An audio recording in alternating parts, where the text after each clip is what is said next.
welcome back to ConCarolinas Live. I'm Jim Nettles again, your host, and next up on live is Now Are the Foxes. We have an improv group, and all I'm going to say is good luck out there. I saw the rehearsals.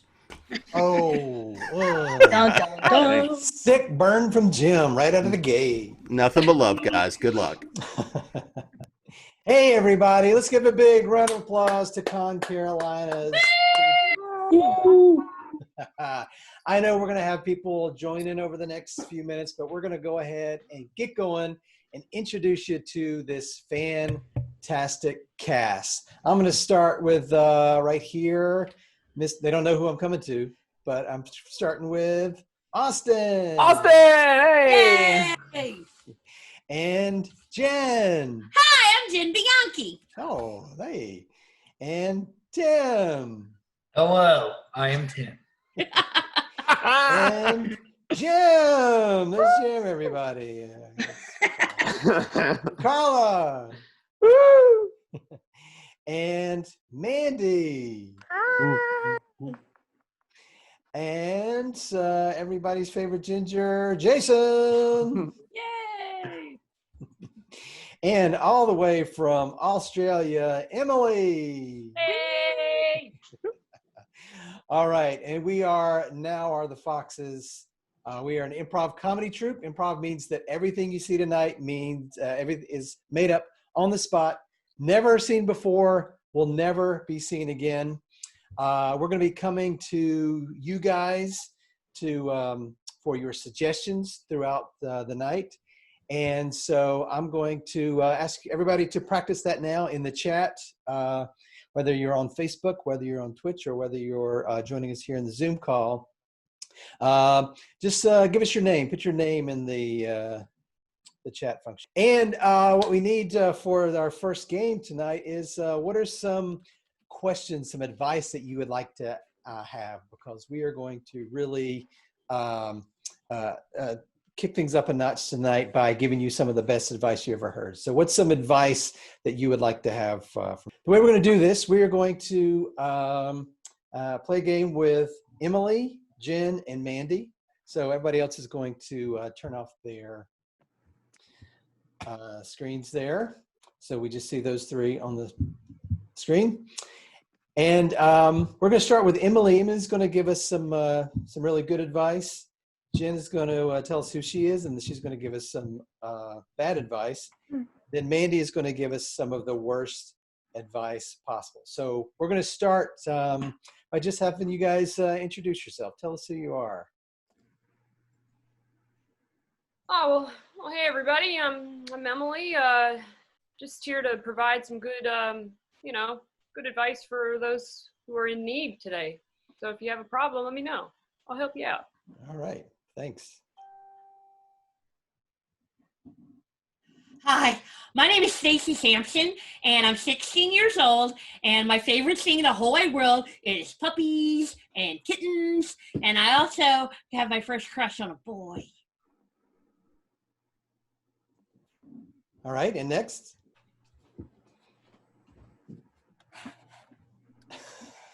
Tate, that's you. Sorry, I was waiting for my camera to come on. Sorry, my voice, I'm still going through puberty. My name is Tate Mackenworth, and I run a local landscaping company called Smoke and Grass. And in my spare time, I like to get on flame wars in my various social media accounts. All right, wow. So first up, the question that we want to hear is, if somebody says they've been cooped up with their family for 2 months now, what advice do you have for dealing with family that you're around constantly?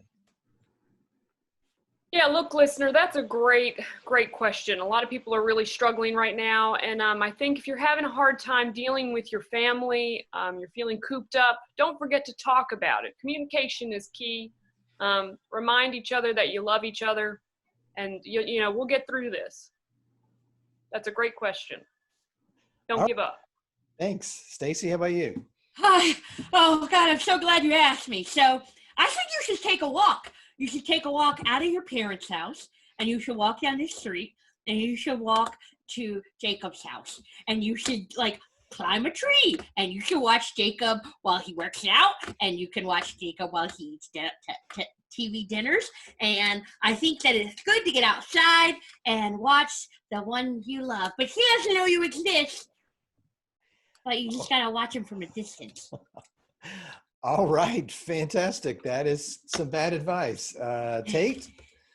Sometimes when I'm cooped up with people that I'm kin to and I'm just tired of it, I like to do things to provoke a violent argument. And then when they react, I like to gaslight them into making them feel like it was their fault in the first place. And then when they leave the house to get away from me, I lock the doors. All right. That's really harsh advice. Thank you very much. The next question that comes through is someone who says that they've got a really bad cough and they aren't sure what they should do. Emily, what's your advice? Okay. Yeah, bad coughs, they're no good. We want to get those germs away. So let's just make sure that we're washing our hands. Okay. And you know, if you're feeling unwell, go to a doctor. That's probably the best, is to handle it with professional medical advice. Okay, that's good advice. Good advice. Stacy, what do you think? No, I'm not a doctor, but sometimes when I have a really bad cough, my mom gives me corn syrup, but I'm not allowed to have too much corn syrup because it's full of sugar. And if I have too much sugar, then I get a little excited. And if I get excited, sometimes I spin around until I pass out. And so I'm not allowed to have it, so I try not to have coughs. But when I get a cough, I get sugar. Also, you can drink Mountain Dew. That helps because it's got extra stuff. It makes your pee funny, but that's okay because you stop coughing. Mountain Dew's got extra stuff. All right, Tate, how about you? Now this is going to ruffle some feathers, but that ain't never stopped old Tate Mackenworth before. So what I like to do and what I advise other people to do is to, if you have a cough, go to the most crowded place in your town. I find that is the produce department in my local food line. And I like to, because if you're trying to cough up something, your body's telling you it's stuck and it needs to get out. So I like to cough up on the produce while I'm picking out my vegetables, and I just make sure that I spray everything. And you know, if people aren't careful when they buy it later, well, then that's on them, right? Oh, yeah, I guess technically that would be on them. That's their fault. Good. Our last question comes from Kara. Kara says that she has been waiting for 2 years for her boyfriend to propose. What should she do? Should she go ahead and propose to him? Emily, what do you think? Ooh, you know, proposals are hard. I would just think that if it's taken him 2 years, he's probably not going to do it. I would just say err on the air of caution. Err on the air. Err on the air of caution. Err on the air of Thank caution. you. With that one. That's hashtag err on the air. Air on the air. All right, Stacy. I just want to congratulate Kara for having a boyfriend. I've been trying real hard to trap one, especially Jacob that lives at the end of the street. But I think that it's really cool if you just start keeping your dream journal and you speak it into existence.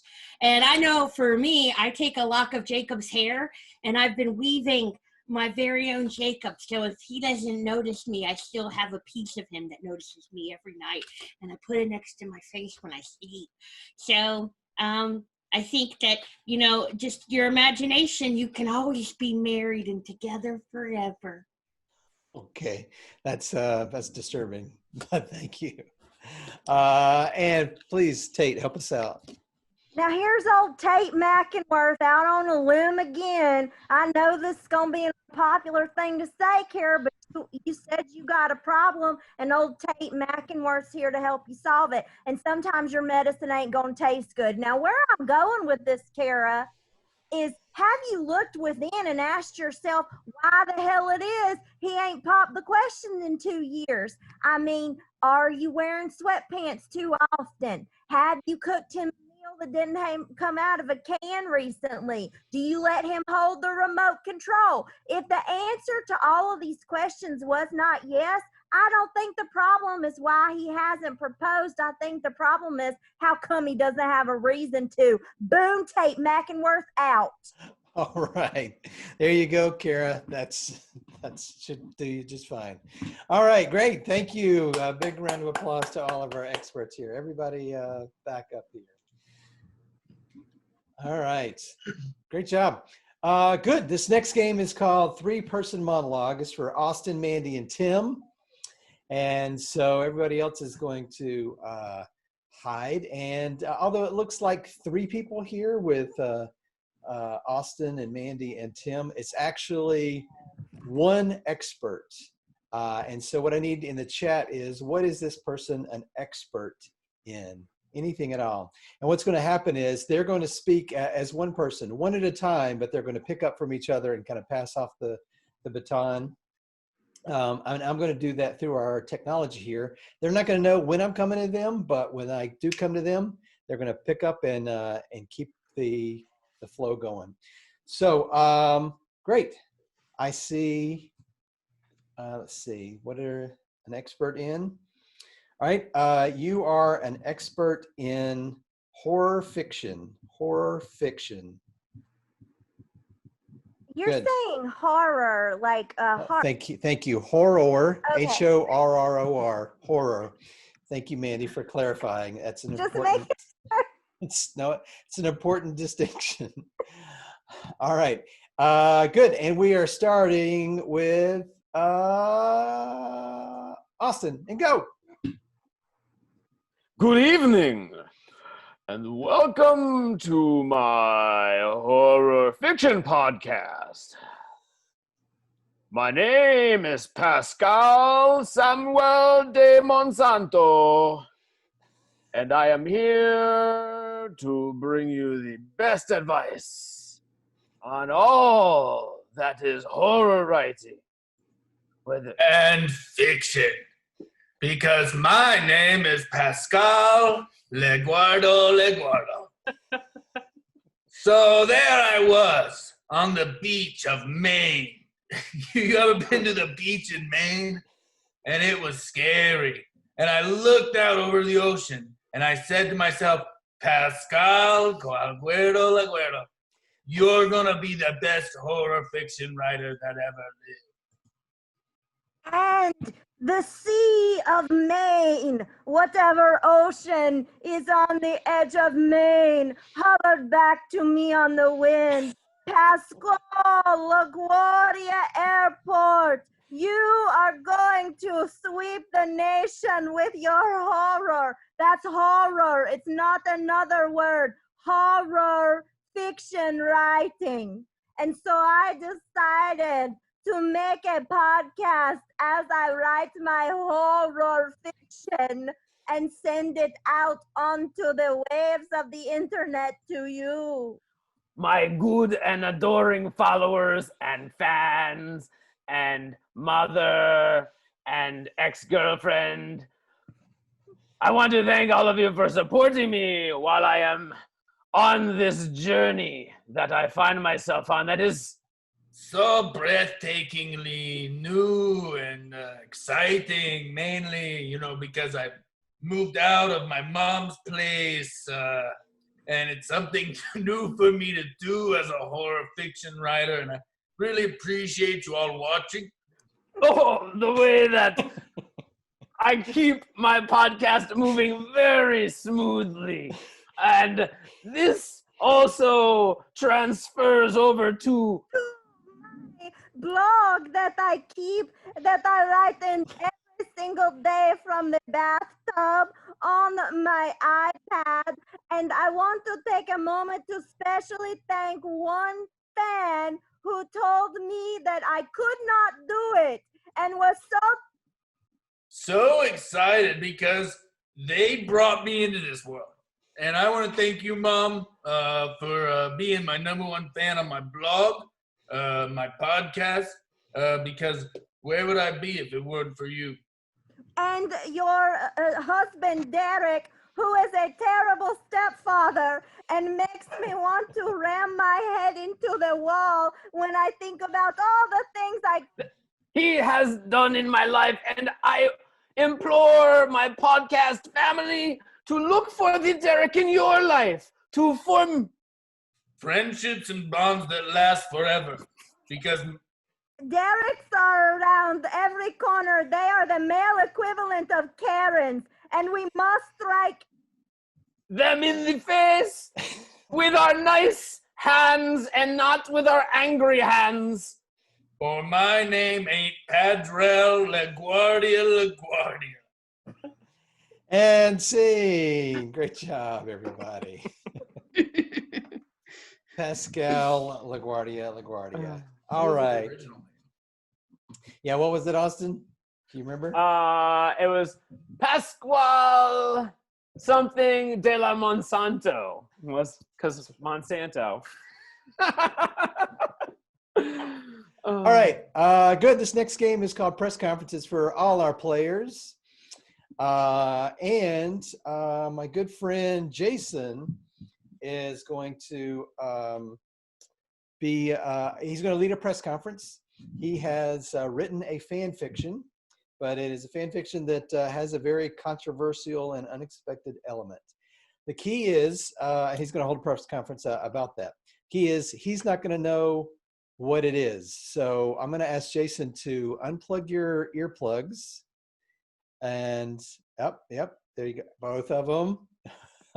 So he can now not hear us. And when he comes back, he's going to have to guess what everybody else is saying. So what I need from everybody in the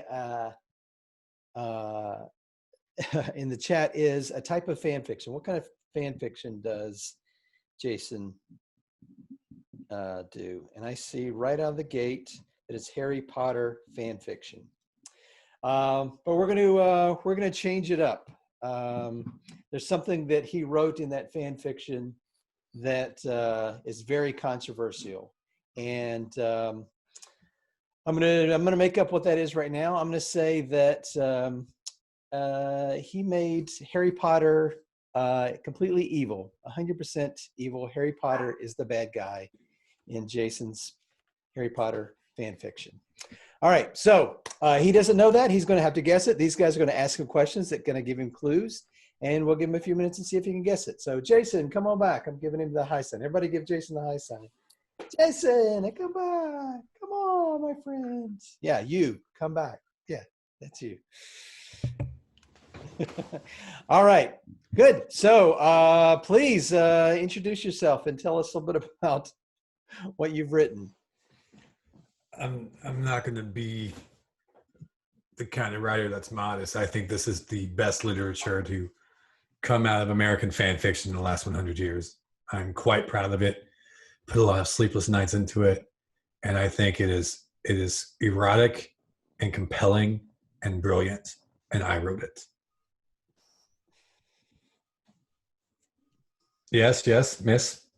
Hi, yes, my name is Trisha Guthrie with the Crystal Balls, and I want to know, anyone who is familiar with the source material knows that this fan fiction isn't that much of a stretch.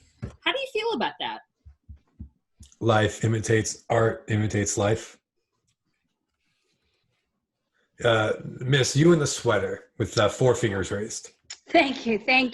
Hi, my name is Jill Jenkins from 9 3/4 magazine, and I was just wondering how you felt this journey, how it started. Did you expect it to end the way that it did? I wrote it. I expected it to end the ending I wrote. I'm sorry. Can you ask a better question next time? Sure. I got a question for you. Boy with a hand. Yeah, my name's Rom Tittle. I'm from Great a name. newspaper. You don't need to know about it. Good. I don't want to know. Awesome. Great. Hey, look, I specifically loved the book. I thought it was great, you know. What I want to know is, you know, why did you, have to flip everything exactly on its head? You know, by changing such a big thing to just making him so bad, right? You know, it's not as much as a playful in-between. Do I look like a weak man to you, Tom Riddle? Yeah, I think I could beat you up. Well, good, because I'm trying to grow as a man, and my art is an expression of that. So I couldn't just let it be a weak, pittering story. It had to be turned on its head, and it had to be done by me, the boy becoming a man. Okay. I want to hear from a new face. There's a gentleman in a green shirt. Oh, I'm sorry. I think you have me mistaken because of my bob haircut. But my name is Pauline Weasley from Moms Against Muggles. And I am here specifically to say that I applaud your efforts to kill all the muggles in that book. How did you come up with the idea to kill all the muggles? I said, what if all the muggles died? And then I wrote that story. Yes, you on the couch with the glasses. Yes, hello. My name is Lisa Skeeter. I write for the Daily Prophet like my mother Rita did. And I just want to ask you, do you think that it was an original idea that you had? Or do you think that other people, specifically women, have been trying to out this gentleman for being the evil person he has been all along? I think if a woman wanted to write it, she would have written it. Oh. Yes, you in the sweater. Yes. One more time, one more chance. I think I have a better question. My question is, do you get death threats because of what you've done? Now that is a question that people want to know. The answer is absolutely. I get horrendous death threats. Oh, okay, I'm writing All right. one right now. One finger up in the air, waving woman. Yeah. Hi, I'm Luna Lumberger, and I was just I just wanted to ask you because I'm worried. How did you go with having two such terrible characters? I mean, how do you continue a plot like that when you have both of them so Carefully. It's a carefully constructed story. It's prose. I mean, you asked how. I told you, on purpose. But it's a good question. It's a good question. The first woman I talked to, Miss. Hi, yes. Again, Trisha Guthrie. And I just want to know, do you think that the audience should have seen this coming when he was sorted into Slytherin from the beginning? I mean, I feel like Draco had a path to play. No, your rewrite with the character who should have been in Gryffindor. We all associate him in Gryffindor, and you put him in Slytherin. Well, I mean, to be fair, I put them all in Slytherin, whether it was Ron or Harry or Hermione or name others. You want us to name others? Because I have another question. Yes, sir. Yeah, I actually would like to fight you. When could we make that happen? And scene. Thursday. Great job, everybody. Great job. All right, so Jason, what kind of fan fiction do you write? Well, I believe it's a Harry Potter fan fiction. That's on the nose, yeah. Involves putting some major characters on their heads by putting them in Slytherin and then killing all the muggles. Okay, which would make them pretty what? Bad guys. Bad guys, yeah. Very good. All right, good job, Jason. Did it. Good questions, everybody. Thank you so much. That is a thing you did. I did it. All right, our next game is Actor's Nightmare or Playwright, and this is for Austin, Jason, and Carla. Everybody else is going to hide their screen. Good. Oh, I'm sorry. Tim is in this as well. Tim as well. So Tim, you're welcome to come back. I changed my mind. All right. So what's going to happen is Carla is the only one in this scene who can say whatever she wants. Austin, Jason, and Tim can only read from some select works that they have nearby. So what books do you guys have nearby, gentlemen? All right, I have a Study in Emerald by Neil Gaiman. And Neil Gaiman. Good job. Jason? Oh, Jason, you're on mute. I have the Iron Man script pulled up on my mobile. You have the Iron Man script, the original Iron Man. All right. And Austin, what have you got there? To Kill a Mockingbird? I've got To Kill a Mockingbird, Okay, good. a novel by Harper Lee. So there may be some Schiffer robes that get busted at this point. All right. So again, to clarify, Carla can say whatever she wants to. These guys can only read dialogue from the books that they have. And Carla's got to justify it and make it fit in the scene. What I need from everybody is just some page numbers to give these guys to start. So in the chat, please put some page numbers. All right, good. So you guys are doing a very dangerous activity. What's the very dangerous activity that they're doing? All right. I see in the chat that you are disarming a bomb. You guys are on the bomb squad. All right. Again, Carla can say whatever she wants to. These guys have to justify. Austin, I got the page 15. So if you would turn to page 15. Jason, it's 42. And Tim, it's 111. So start there. And players, are you ready? Ready. Ready. And begin. Oh my God. Oh, all right, guys, I'm so nervous. This is my first time. Just tell me what to do. My shoulder, touched by the queen, continues to improve. The flesh feels and it heals. So the red wire. Okay, great. Thanks. Okay. Not the red wire? S category missiles, lot 7043. The S-30 explosive tradition. And a dozen of the S-76 mortars. M category numbers 1, 4, 8, 20, and 60. M229s. I know it's explosive. I know it. I'm trying to keep it from not exploding things. If I were a sensible man, I would burn all these pages. Okay. Well, I mean, I think the instructions are going to come in handy. Please don't burn them. I mean, we're probably going to burn, but because I don't know why you're just standing around watching me try to do this. I don't want to study cows. I don't want to study cows either, but that's the acronym. Cut open wires, and that's what I'm trying to do. We should take this outside. Oh my God, that's the best idea ever. We should take it outside. What if I just throw it? Oh, that was probably a really bad idea. All the ships leaving Albion for Europe or the New World. Good Lord, Miss Maudie! Jim and me beat him all the time. I did throw it really far. It is like it's left to a new world, that's for sure. So we might want to take some cover and duck. Well, what, Miss Maudie? We might want to get down and take cover. Well, they will hide nothing. up there until the hue and cry have died away, and then they will all be about their business. That's old Tim Johnson, ain't it?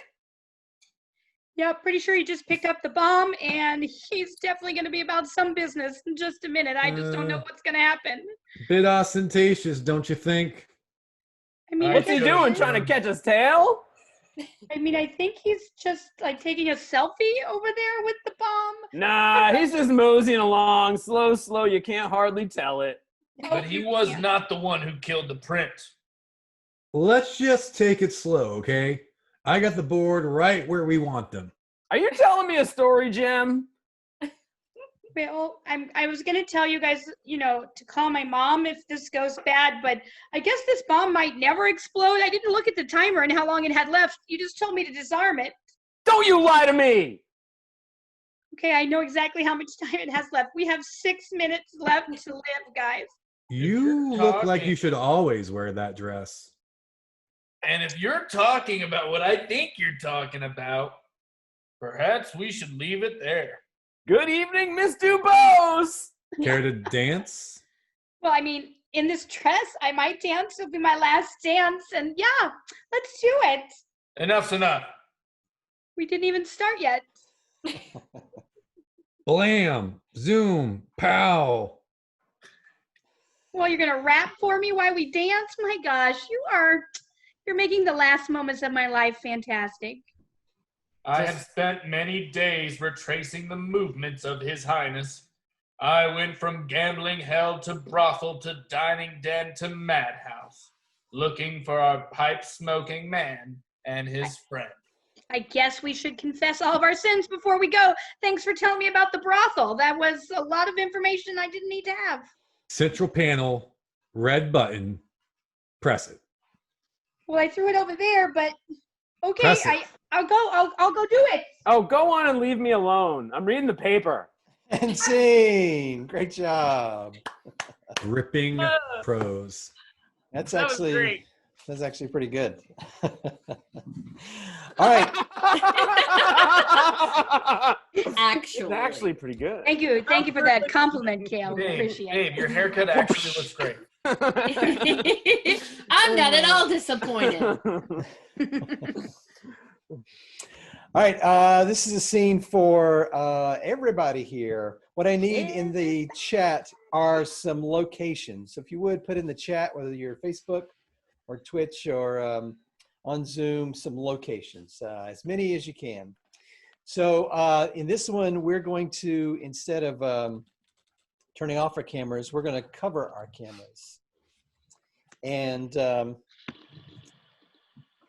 we've got several pairs here. We're going to make Austin and Carla one pair. Kale and Tim are a pair. That's me, Kale and Tim. Jason and Jen are a pair. And Emily and Mandy are a pair. So I need, again, some locations which are coming in right now. So we're going to start with Austin and Carla. And your location is the Moon Bunker. The Moon Bunker. Kale and Tim, you're on a triage unit. Great. And then Mandy and Emily, you are at the back of a Waffle House. Back of a Waffle House. And our last pair is under the sea. Under the sea. Somebody posted Fart Planet 9 in the comments. I'm just giggling out loud at the thought of Fart Planet 9. I did not take Fart Planet 9, but that was a good one. You All should right. take a class with me. We do a lot of scenes on Fart Planet 9. All right. So let's review one more time. So our first pair is Austin and Carla. Where's yours take place? Moon Bunker. Moon, yep. All right. And then it's Kale and Tim, and ours takes place Triage. in a triage. Right? Emily and Mandy, yours takes place Behind the Waffle House. in the Waffle Exactly. House. And finally, Jason and Jen, yours takes place Under the sea. Under the sea. Let's see. All right. So whenever any of our players hears a line they'd like to take, they're going to start their next scene with that line. They're going to say last line. They're going to come back on the cameras, and they'll continue a different scene. So this is like flipping channels, and you're seeing different shows at different times. We're going to start with Austin and Carla. So players, are you ready? Ready. Austin and Carla, go. Sylvie. Tom, I'm tired. tired too, Tom. I'm Just tired of just constantly being in motion and never getting anywhere. tired of raking the moon rocks over and over. I'm done with it. I don't think it's enjoyable anymore. That's fine. I just think that it's enjoyable anymore just to sit here in a restaurant eating hash browns when you and I are just not doing well. Stacy, I didn't know we were having problems. That's the whole point, Tracy. Tracy and Stacy are supposed to be this big high-powered couple in our town, and it's just not the truth anymore. Well, I made us t-shirts and everything. Is it because of my smoking? It's because of your smoking And it's because of your prioritizing your smoking and having to go outside all the time when maybe I just want to sit next to you and watch flea market flip. Well, you know, I like being out back behind this place. This is where we met. Don't you remember that? Of course I remember. Don't you remember that when that guy had that tube through his throat? Yeah, I can remember, but we've got something more important here right now. Yeah, I know what you're saying. I'm like, yeah, we got to fix this guy. But I'm talking about that last time where the tube was through his throat. Clear. Oh, okay, I'll help. Look, you need me to help? What do you want me to do? You want me to get my hand down in there? Last line.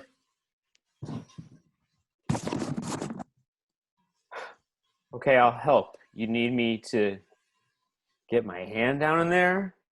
Yep, I think I do need you to get your hand down there. Pretty sure I got that stuck in a pretty awkward place. Last line.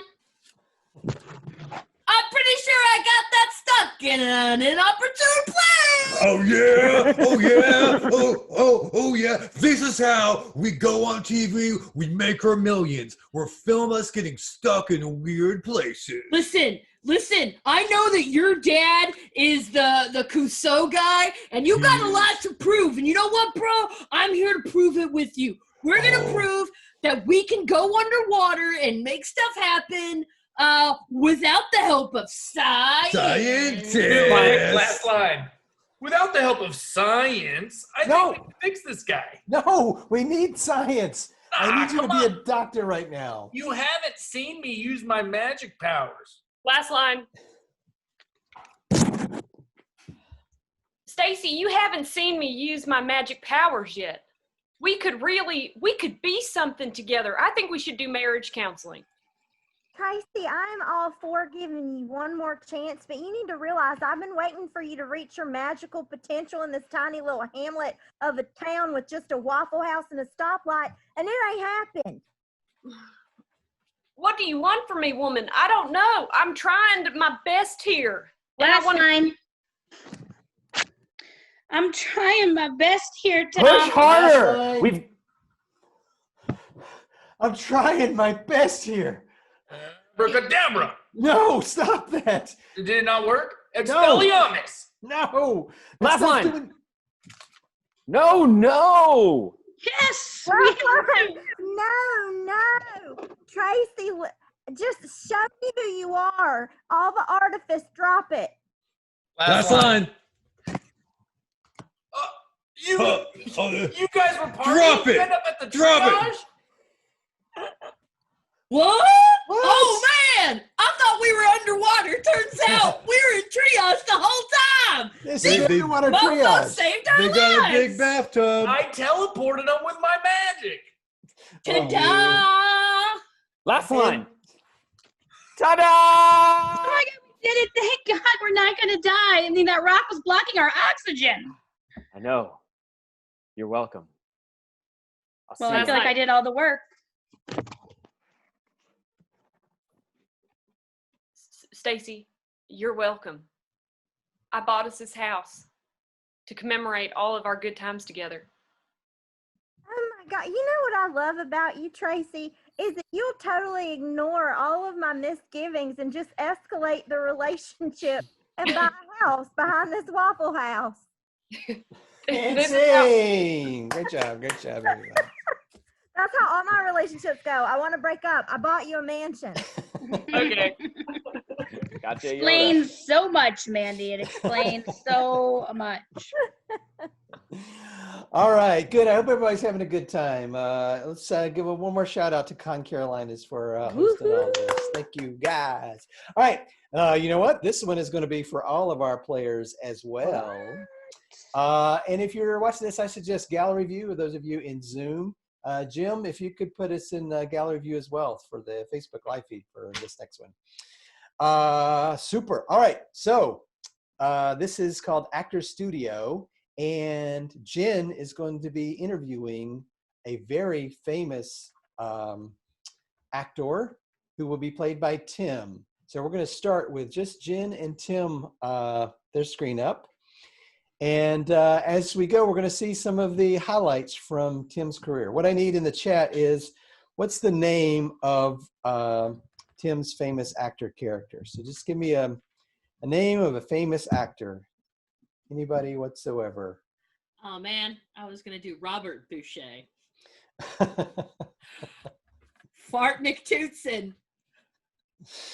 Good. All right. I got in the Facebook comments, I got Connor Perkins Greg. Connor Perkins Greg. So Emily, you're going to turn yours off. Yes. And players, are you ready? Ready. And go. Hello and welcome to the Actors Studio. I'm your host, Janelle Lipton. I am here with a man who needs no introduction, but it's my job.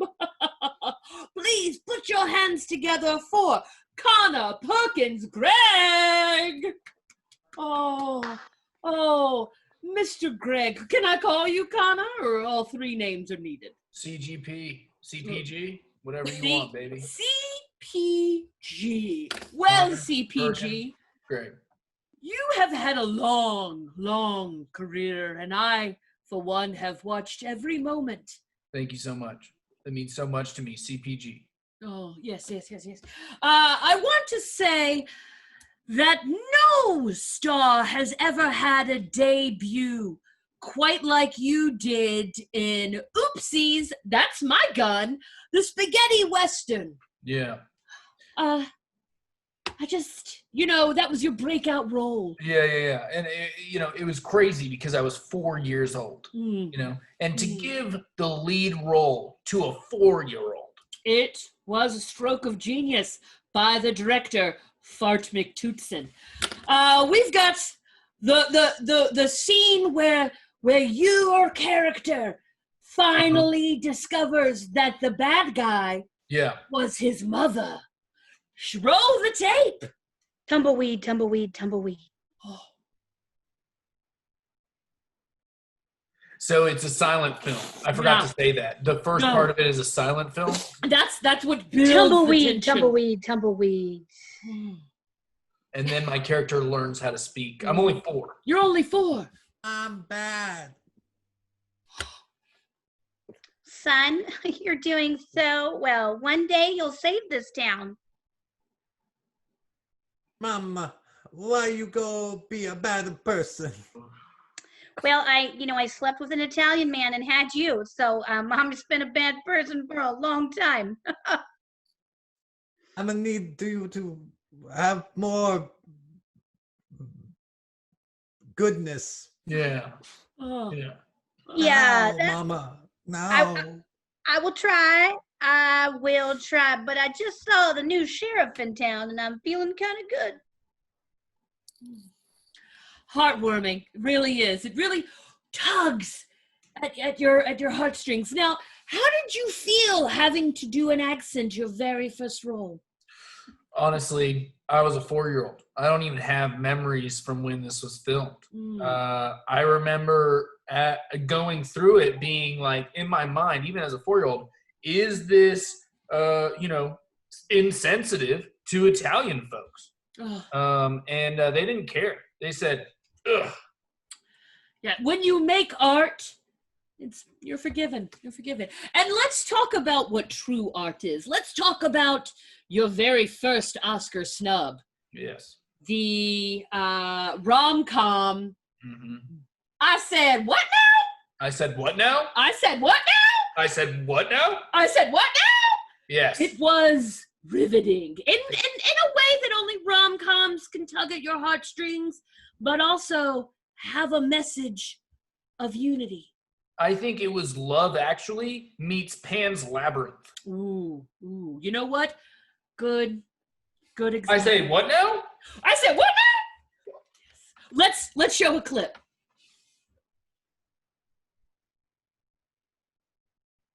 Hey, what now? I say to you, my dear, that I wish to hold your hand in marriage. I mean, we just shared a coffee that one time, but sure, I mean. The connection was real and you know you felt it. Don't say you're lying. I feel you. I feel Ruby!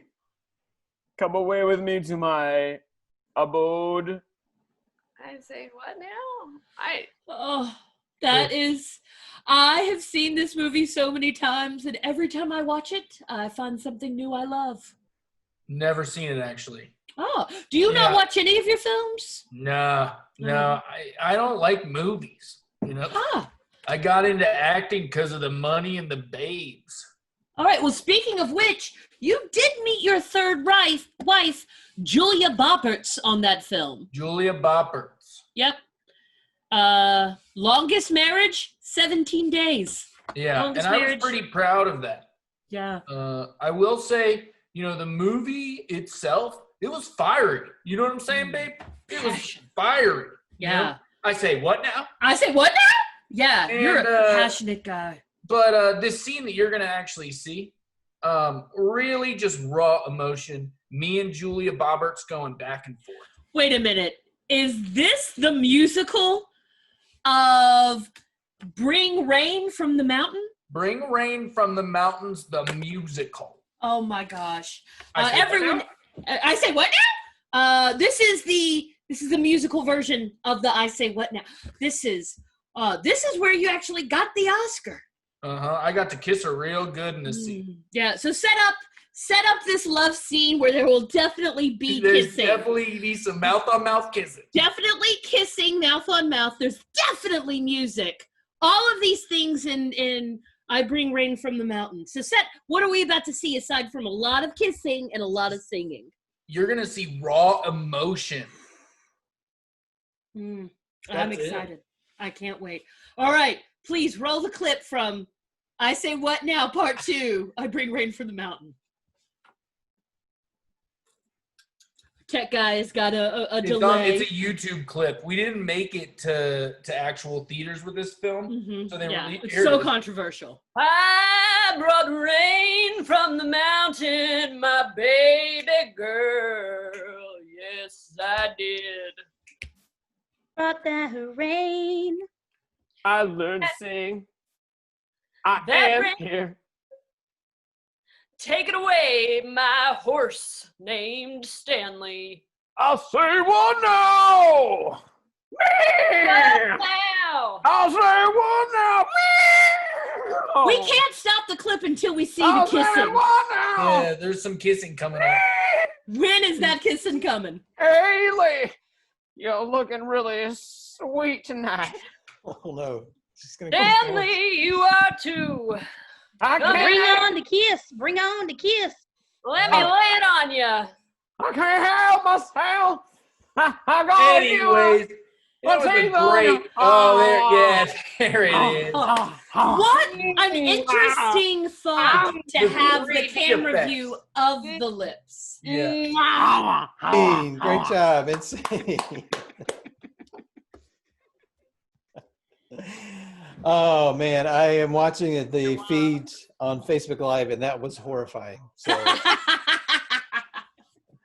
all right, so now we're getting to the purpose why we're all here, and that is to settle some hardcore nerd debates. We're going to have a little town hall right here as part of ConCarolinas, and decide something once and for all.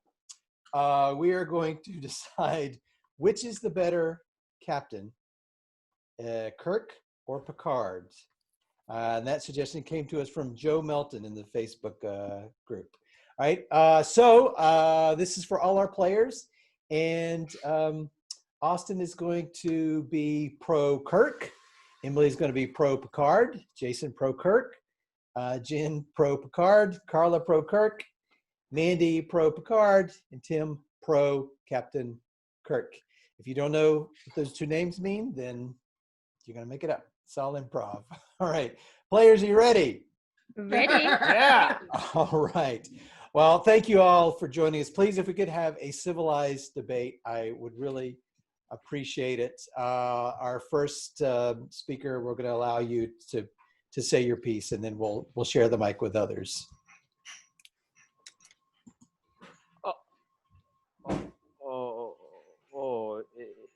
Is it my turn? Yes, please go right ahead. Oh, I'm sorry. Hi, my name is Seymour Wiggles. And I am here today to defend the valiant Captain Kirk and to prove once and for all his superiority in the captain's chair of Star Trek. Let's be honest, he is the original captain, and none can be better than the original. Yes, yes. Secondly, he did battle Spock to the death, did he not? He did. So much so that they ridiculed him in a Jim Carrey movie, which I will not mention. Third, breaking the rules, breaking the barriers. We all know he made out with one sexy African American in the 60s. Not heard of amongst the old Luke Picard crew. I'd say once and for all, Kirk wins. Now, listen here. As a Luke Picard captain fan, I would have to say that he is the superior one. He's strong, he's brave. As a difference from Captain Kirk, he actually spoke okay, and he didn't constantly be talking around himself. So I'm totally for pro Captain Bacardi guy, whatever his name is. That's my 2 cents.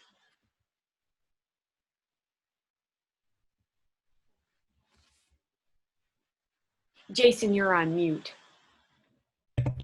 Now you all know me. I'm just a simple Hi, Jason. country Star Trek fan. You guys know that. My daddy was a Star Trek fan. My mom was a Star Trek fan, and his mom and mom before her.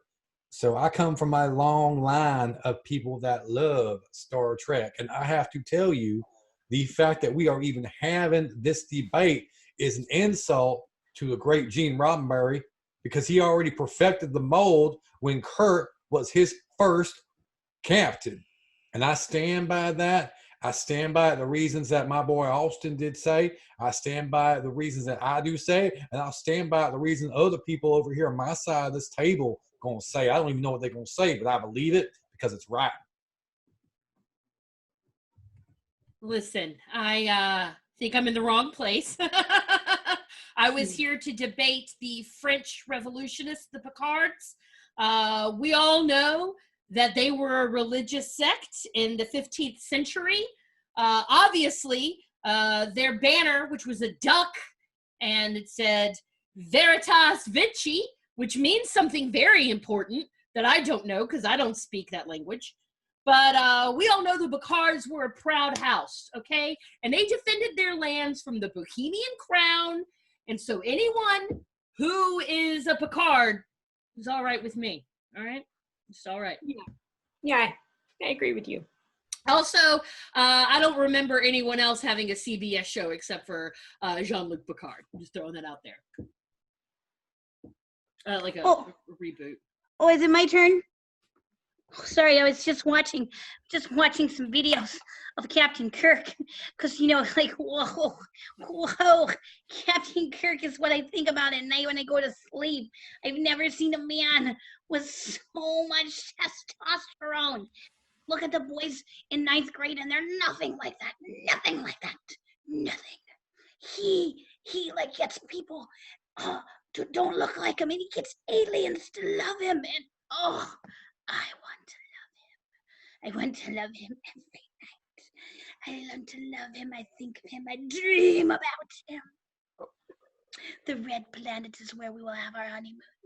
Okay, this was a little intense there. I think. Sorry. Can I go? I'm gonna go. All right, y'all.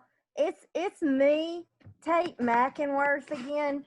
And I gotta tell y'all, I have actually never seen Star Trek. I don't trust things that take place in space, but I'm here because I really enjoy using the face palm screen grab, GIF, whatever, I don't know.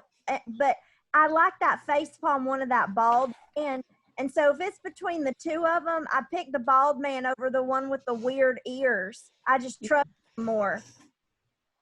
They're cleaner too.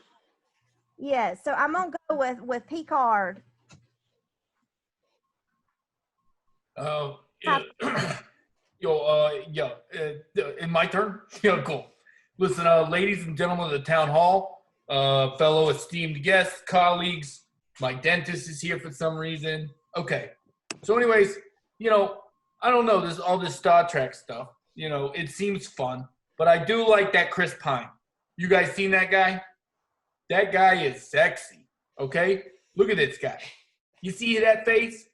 That is the kind of guy I want behind my, fake flying ship. Look at that guy. Did you guys see him in Into the Woods? I don't even know if you can see me right now, but this guy is sexy. All right. Like I said before, I was a simple Star Trek fan. I'm a simple gay Star Trek fan. And I gotta say, Chris Pine is very sexy. Very sexy. I would concur. Chris Pine is pretty sexy. Yeah. And I'm just saying, if we're gonna do this the right way, because when I look at a captain, I'm looking, how can I objectify that guy? And if I'm looking at a captain, I want Chris Pine. He's my captain. He's my Kirk. He takes my. No one said there were two Kirks. I've got to go find that DVD. But y'all, hold on. You can tell a lot by a man's handshake, which we're not allowed to do anymore because of COVID-19. So now the next best thing is you got to trust a man based off of his haircut. You got one man with a Prince Valiant, Pete Rose, bang hairdo. Speaking of Prince Valiant, I just want to say that the Picards were, of course, radical Hussites, and anyone who's a radical anything is all right with me. Yeah, but isn't that Picard guy? Isn't that guy bald? I mean, that's not attractive universally, and I'm not trying to be mean. Excuse me, bald men are extremely attractive? Look at this guy. Look at this guy right here. You see that guy? In regards to the young Kirk, he's got gigantic eyebrows. And he looks a little cross-eyed too, most of the times and in most of his scenes. So, at least, Captain Luke Picard, at least he's a nice, clean, he's got clean lines. Wait. Not going to get all Why are you saying that big old eyebrows? Like, why are you saying that those aren't attractive? Well, I don't. They're like caterpillars. Go on, girl. You're scratching all my right buttons. I don't mean to get too political, y'all. This may be too topical, but those big eyebrows remind me of Michael Dukakis. So And scene. All scenes end with We Michael will end Dukakis. with Michael Dukakis. That is great. Eugene Levy and Michael Dukakis. They check all my boxes. That's all my issues. Michael Dukakis. All right, Like little caterpillars sitting on Controversial. their eyes. I want you to know the chat was going nuts too. We really got people fired up about Kirk versus Picard.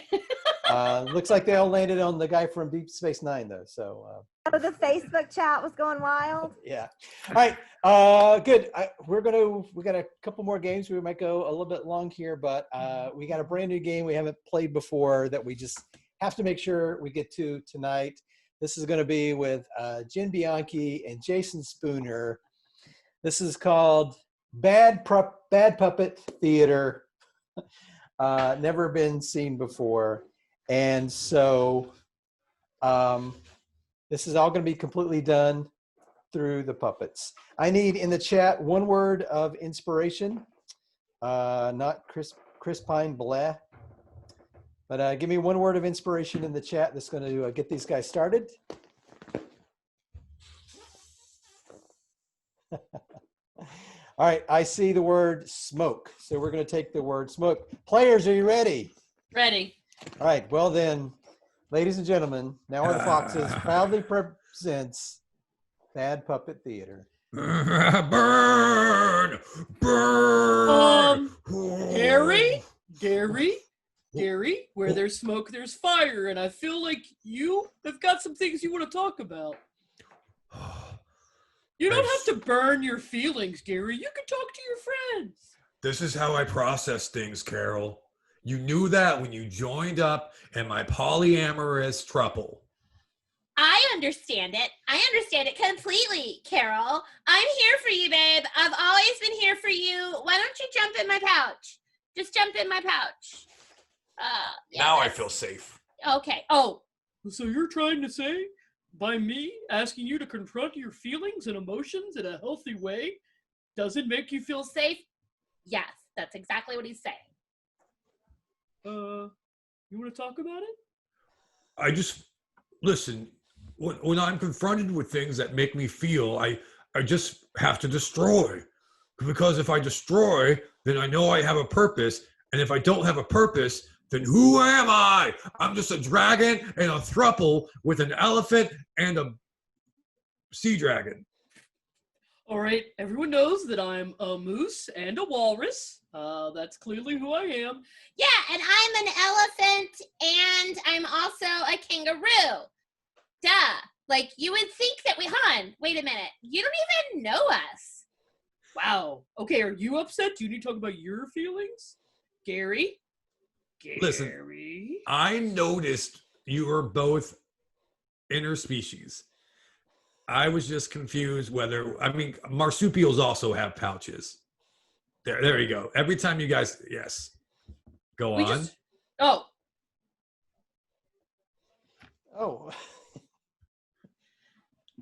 Now, if your goal was to distract me from putting together a poignant argument around the merits of masculinity and my inability to cope with my feelings, you did a very good job. Love is love. Love is love. Love is love. All right, And elephant, kangaroo, hippo, Thank walrus. you. Good job. All right. They're wuzzles. I think they were hugging. I love that you still have your wuzzles, Jen. That is so I'm nice. I've lost all my wuzzles. I'm trying to collect them. There's some on eBay that I'm going to get one for my birthday, but this was given to me by my husband, and this one was given to me by my very good friend, Cleo. So they gave it to you and told you they were giving you a gift with their name on it? Yes, yeah. Oh, okay. Unlike other people who send random That's gifts. Cool. That's cool. But I'm obsessed with the wuzzles, as was every 80s kid. If Yeah, you I would was born like in to the 80s. I don't know donate, what the wuzzles are. I really want the Bumblebee lion. Just putting that out there. That's the one that I had as a kid, and I would sleep by Can we rubbing share his your tail. address, Jen, so they can send it to you? yeah, what's your No. Patreon account? What's your fans only account that they can contribute to? Just hoping everyone will pitch in $5 and buy me one. All right, listen, $5 for the cost of a cup of coffee. You could buy Jen a Bumble Lion. So, all right, hey, you guys got room for one more? Can we do one more? Let's do some line games. How about that, huh? Do you guys want to do some line games? Yeah, Oh, that's what I let's want. do That's what I it. wanted. Let's lose it. All right, good. We need in the chat. We need some objects. So if you would fill the chat with some objects for our line games. This first one is called 185. It's a joke building game. 185 somethings walk into a bar, ask the bartender for a drink. Bartender says no. 185 somethings say something punny and hilarious. You guys see how this will go. Good. And my players, just so we don't talk over each other, they'll give me a high sign when they've got one and they're ready to go forward. All right. Let's see. I see from Igor Stravinsky, I see umbrella. 185 umbrellas walk into a bar. Who's got one? All right. Jason's going up first. 185 umbrellas walk into the bar. They ask the bartender for a drink. Bartender says, no. 185 umbrellas say, hey, man, we just want to open up. Yeah, umbrella. 185 umbrellas walk into the bar. The bartender says, we can't serve you. The umbrellas say, why not? And the bartender says, because we're tired of you asking us to make it rain. 185 umbrellas walk into a bar and the bartender says, we don't serve umbrellas in here. And the umbrellas say, of course you do. And then they jump right into the cocktail glasses and everybody rejoices and high fives as the credits roll. 185 umbrellas walk into a bar, ask the bartender for a drink. The bartender says no, and the umbrellas are like, man, you're really pushing our button. 185 185 umbrellas walk into a bar, and the bartender's like, we don't serve your kind. And they're Valley umbrellas. And they're like, oh, we get it. We totes get it. Oh, totes. 185 umbrellas walk into a bar, and the bartender lets 183 of them in. And then the last two, who are named Saul Jenkins and Saul Alexander, turn to each other and they say, hey, I guess he wouldn't let us in because we're a pair of Sauls. 185 umbrellas walk into a bar, and the bartender says, we don't serve your kind. And they're like, please don't make us go outside. It's raining out there. And he's like, what? And they're like, yeah, it's Rihanna raining. Ella, hey. I was gonna make a Rihanna joke. You probably have a better one. You should make it. I got nothing. I didn't raise my hand, but 185 umbrellas. Thanks. Moving on. All right, great. All right, we're going to switch it up. Next up is photon torpedoes. Photon torpedoes? Yeah. You really got them with the Star Trek. Photon torpedoes. What you got? Yeah, Carla's got one. Go for it, Carla. I figure I have to redeem myself. 185 proton torpedoes walk into a bar, and all the customers leave.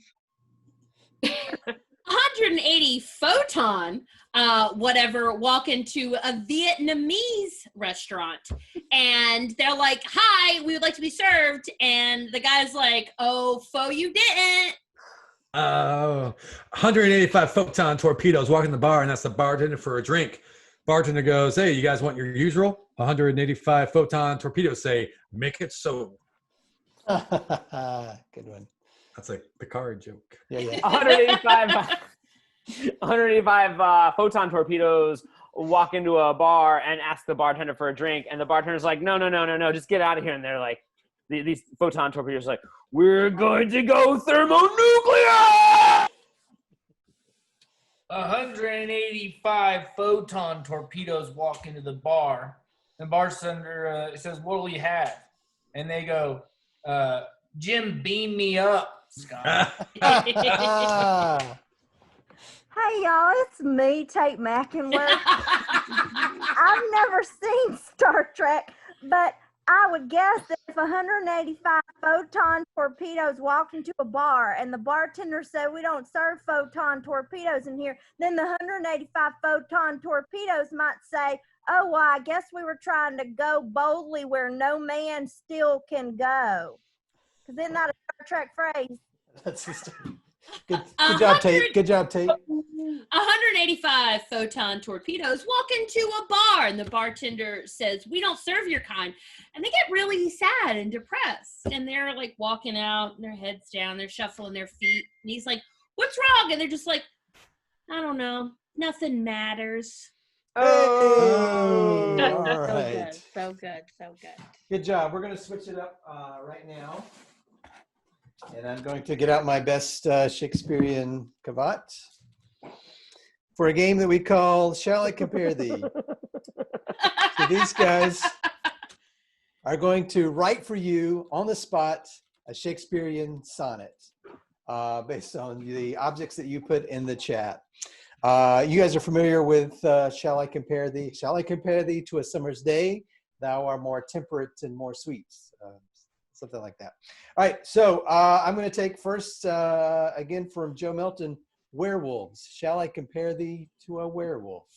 Shall I compare thee to a werewolf? Thou art hairy. Very good. That was a great Shatner, too, by the way. Shall I compare thee to a werewolf? Thou art a beast after midnight. Is that a gremlin? Shall I compare thee to a werewolf? Thy silver tongue doth burn. Shall I compare thee to a werewolf? When the moon doth runneth full, 'tis blood that doth runneth from your... Finish it. No, don't let him finish it. Shall I compare thee to a werewolf? When Michael J. Fox plays one, I want him. Shall I compare thee to a werewolf? I can only make you come once a month. Shall I compare thee to a werewolf? Thou hast imprinted on me an excited teenage girls. Shall I compare thee to a werewolf? When thou art next to me, thou art my werewolf. Hey, ho. Shall I compare thee to Benicio del Toro in the movie? No? You don't like being compared to Benicio del Toro? All right. All right, we're gonna switch it up. Keith Williams says frozen steak. Frozen steak. Shall I compare thee to a frozen steak? Go for it. Shall I compare thee to a frozen steak? Thou art a cut above the rest. Shall I compare thee to a frozen steak? It's how you kill vampires in Alaska. Shall I compare thee to a frozen steak? I would chew on you all day just to defrost you. Shall I compare thee to a frozen steak?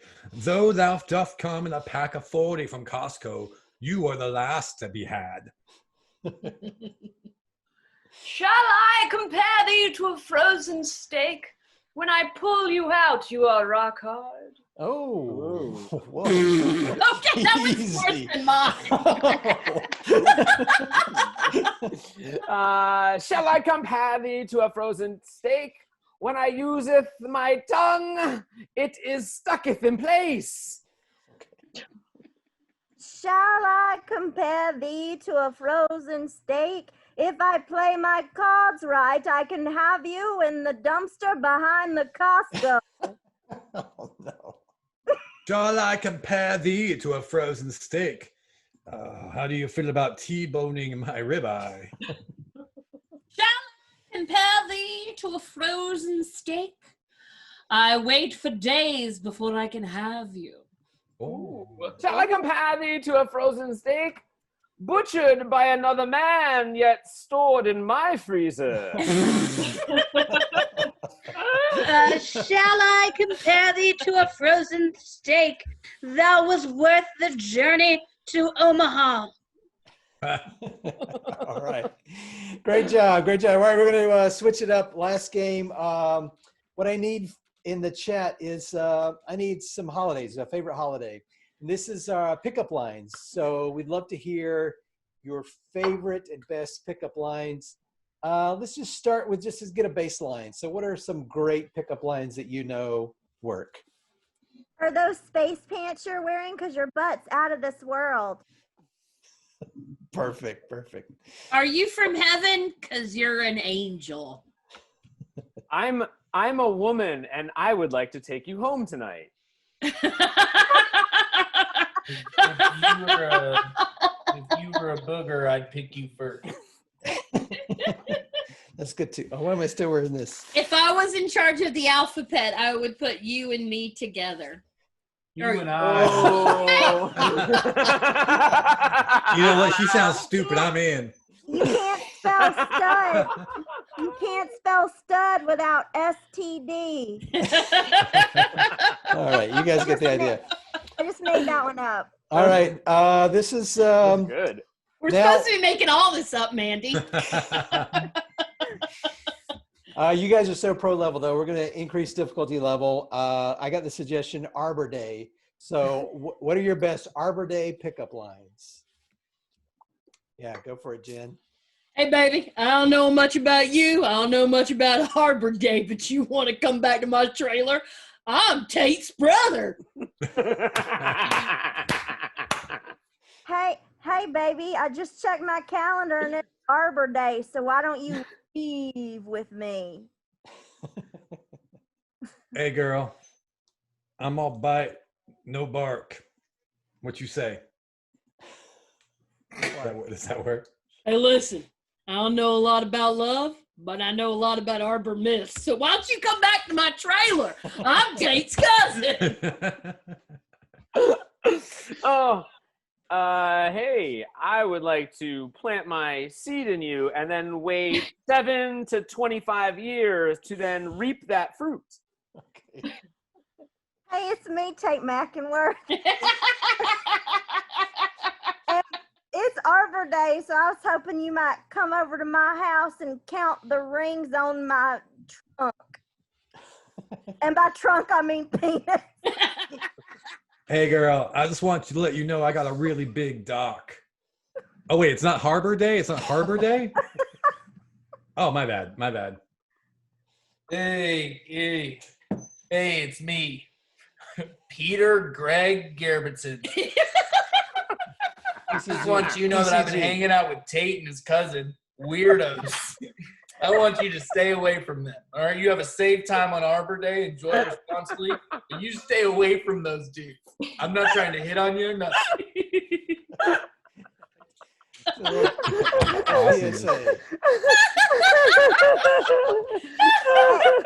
y'all, it's me, Tate McEnworth. I was wondering, since it's Arbor Day, if you might come over and take a visit to my knot hole. I would just like to say that we planted a tree outside the elementary school, and now these weird rednecks won't go away, and they keep talking about their trunk. Hey, baby, she just said trunk, but I'm just going to throw it back. You got a lot of dump in your trunk. Let's take that back to my trailer. My brother may come over. He's a heck of a guy. Hey, it's me, Tate's dog. And I tell you what, you come over to Tate's house, I'll give you a good time too. No problem, ladies. Hey, y'all, it's me, Tate McEnworth, and I just wanted to remind you while we're talking about Arbor Day that I do run a landscaping business grass, and I'm here for all your Arbor Day needs, both sexual and practical. I don't have a So I just learned that those two boys are brothers and cousins, and I'm confused. You must not be from where we're from then. We just moved here. Oh, hello. I'm in England, and I want to say that you remind me of Twiggy. Would you like to come over to my trailer? The British trailer. All right, and that's our show. Give it up one more time for Jen, Jason, Carla, Tim, Austin, Emily, Mandy, and Tate. And CPG. Big shout out to CPG. All right. Hey, give it up one more time for ConCarolinas for having us. It's still really 50-50 whether or not they'll have us back next year at this point. So I'd say it's only if Tate comes. Only if Tate comes. Only if all of our contestants know enough about Picard. That's right. All right. So we got lots coming up. Follow Queen City Comedy. And Now Are the Foxes on Facebook and the Instagrams and all those. Let's see what else we got coming up. But thanks, everybody. Have a great night. Bye. Bye, everybody. Goodbye. Bye, everybody. Bye. Adios, amigos! Thanks, guys. Thanks, everybody, for joining. And that's the end of our improv for the evening. Coming up at 10:30 tonight are the Blibbering Humdingers. So we want to thank our friends, Now Are the Foxes, for coming on and joining us tonight. Thanks, everybody.